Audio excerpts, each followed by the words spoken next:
Welcome back to the channel. In the previous episode, the wife was lucky to escape the clutches of a ferocious tiger that was lurking in the forest. But today, the tiger is back more dangerous than ever. While the police are transporting the tree home, they have no idea what is happening. Will she escape again? The suspense is breathtaking, don't miss it.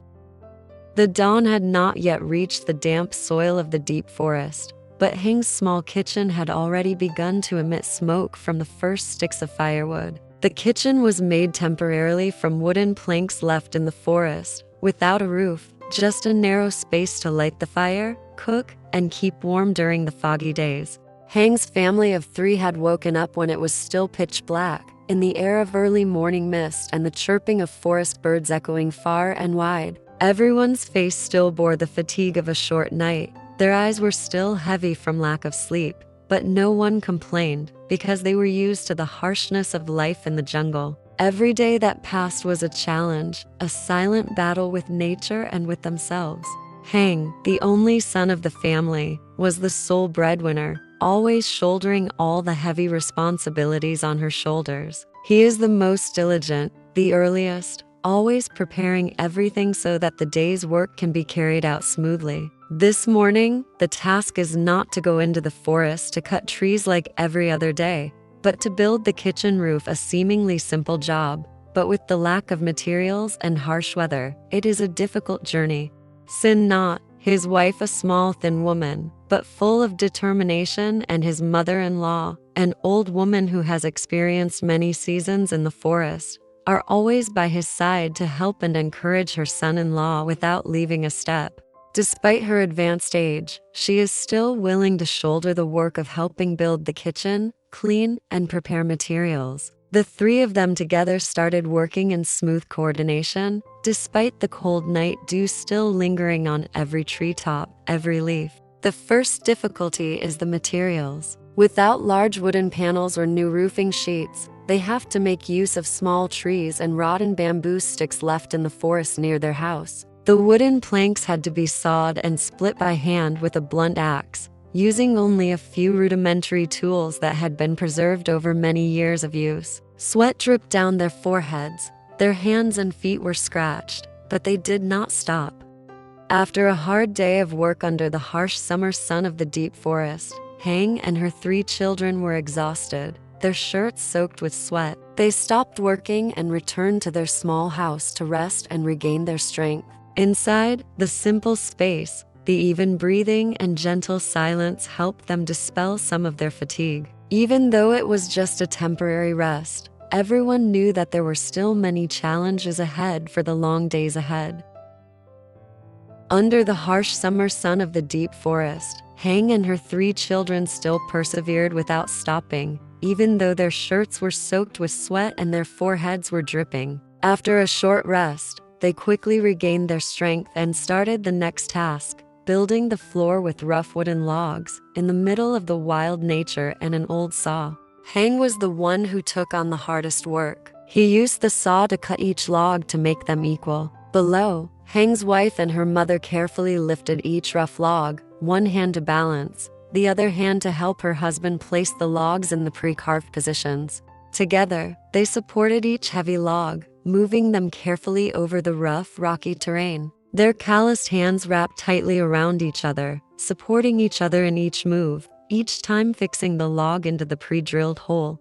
Although sweat poured down, soaking their clothes, no one complained a word. Instead, there was good coordination, quiet encouragement through eyes and nods. The sound of nails pounding together with the dry sound of wood colliding, the sound of heavy breathing, creating a rustic chorus in the middle of the deep forest. Heng focused on skewering the tree into the hole, placing each piece of wood down and fixing them firmly. His wife and mother-in-law stood beside him, supporting the tree trunk, ensuring that the tree would not shift or shake when skewered into the tree. Each tree was skillfully installed, gradually becoming more and more stable. When the floor was almost finished, they realized that they were short of trees for the roof. Without hesitation, the whole family went back into the deep forest to get trees. Will they encounter any danger lurking in the middle of the dangerous wilderness this time? The story will continue.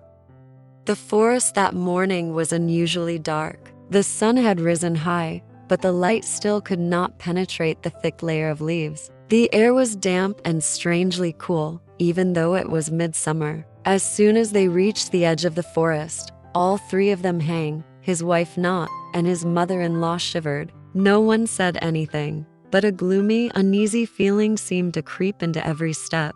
"Go quickly and come back soon," Hang said softly, as if to reassure both her family and herself. The three of them did not separate, sticking close to each other in the forest. They understood that although the last time the tiger had only appeared briefly and left, the forest was unpredictable. The dense bushes, the sudden strange noises, the sound of the wind whistling through the leaves were enough to make one's heart beat faster. But the roof was still unfinished, and there was a shortage of trees. They had no choice. After nearly an hour, they had found almost enough trees. The logs were of moderate length, suitable for roofing. Everyone was sweating profusely, but their eyes also shone with relief. Hang temporarily tied up some big trees, then said, "I'll go back first. You two rest a bit. Don't go far." Nhat nodded, standing with his mother, watching her husband lead the motorbike, carrying the trees away on the muddy trail. The atmosphere at that moment seemed to calm down. There was no more sound of sawing wood, no more hurried conversation, only the sound of cicadas and the gentle wind. Both of them thought, maybe today will be peaceful, but they didn't know that there was a gaze watching them from afar. A moment later, the air in the forest was still as thick as the past few days. Everything around was silent, only the sound of the axe hitting the wood, the rapid breathing of Nat's mother and her. Nhat and her mother's hands were shaking as they put the axe into the tree trunk, but they still tried to concentrate, because after all, the tree was getting full, and the roof was almost finished. They just wanted to finish the job, go home early with a hot meal. It was just a moment that seemed peaceful, was the sign of the beginning of the tragedy. The soft sound of a branch breaking echoed behind Nhat. At first, she didn't pay attention, thinking it was just a squirrel or a bird, but then, the feeling of unease came rushing back like a wave. She raised her head, intending to turn back when suddenly a shattering sound, like the sound of earth and rock being torn apart, reached her ears. And right after that, an ear-piercing roar rang out, causing the air in the forest to freeze. Grew, the tiger. She didn't need to turn around to know. That sound was too familiar. The roar seemed to tear her mind apart, like a sign of approaching death. Before she could do anything, the tiger from yesterday rushed out like a whirlwind, stretching out with unbelievable speed. Its bright yellow eyes stared straight at her, overwhelming, like a flame ready to swallow everything. Nhat forgot all about fear, only had one reflex. She swung the small axe in front of her, hoping to block the ferocious beast's terrifying pounce. But her hands were too weak. The axe wasn't swung hard enough, and the tiger was too powerful. Nhat forgot all about fear, only had one reflex. She swung the small axe in front of her, hoping to block the ferocious beast's terrifying pounce. But her hands were too weak. The axe wasn't swung hard enough, and the tiger was too powerful. Grr, a very fast attack. The tiger's sharp claws swung up into the sky without hesitation. It hit Nat's arm, sending her flying backwards, a painful fall to the ground. Blood began to ooze from the wound, dripping onto the ground. Pain, but fear was even more terrifying. "Mom, Mom, save me," Nhat screamed, but her words were drowned out by the tiger's roar. Her mother did not have time to think, panicked, picked up a large tree branch nearby, rushed forward and hit the tiger hard. Being attacked suddenly and seeing many people appear, the tiger roared once, then turned and ran into the forest, leaving behind an eerie silence. Mother and son Nhat were still panting, their hearts pounding with fear, but there was no time to panic. They struggled to get up, their hands shaking as they wiped away sweat and blood, then hurried back to the pile of trees they were holding. Each log was dragged onto the main road, heavy and slippery because of the wet ground. Both of them were bent over, their backs soaked, their eyes still filled with terror, but full of determination. At that moment, the sound of a motorbike rang out in the distance. Hang had turned back. His face was covered in mud. His eyes lit up when he saw that they were both still alive. Without saying a word, they tied the bundle of trees together with rope. Hang tightened the last loop of rope, then bent her back to carry the last bundle of trees back. The sun was setting, the afternoon forest was quiet, as if nothing had ever happened. As soon as they got home, the three of them had not yet breathed a sigh of relief before they were busy again. They had no time to rest or think about the horror they had just experienced in the forest. The thatched roof had just been blown away by the wind a few days ago, and the leaves were rotten, and the wind would blow them away. Without anyone telling them, they all started working as if it was a familiar reflex. Nhat, her hands still bleeding, still tried to climb up to the roof, passing each branch and leaf, each bamboo sheet to her mother and husband below.